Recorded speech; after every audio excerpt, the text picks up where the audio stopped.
Hello, good afternoon guys. We are doing topside work.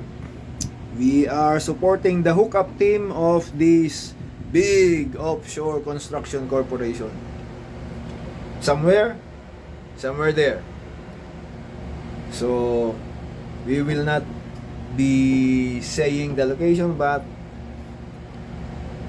topside work in support of hookup team. So generator, guiding pinions, welding machine and acetylene, gas quads, oxygen, acetylene,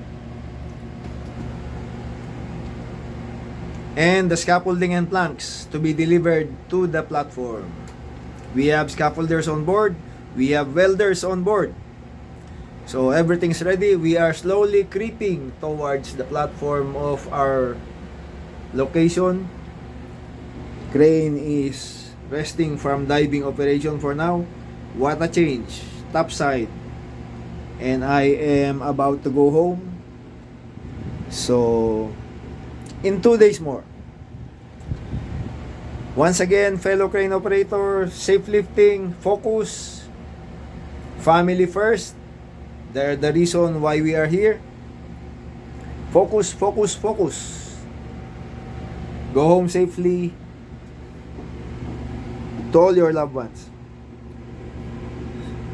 So, I'll update you as the job progress. But what a break from diving operations, topside work.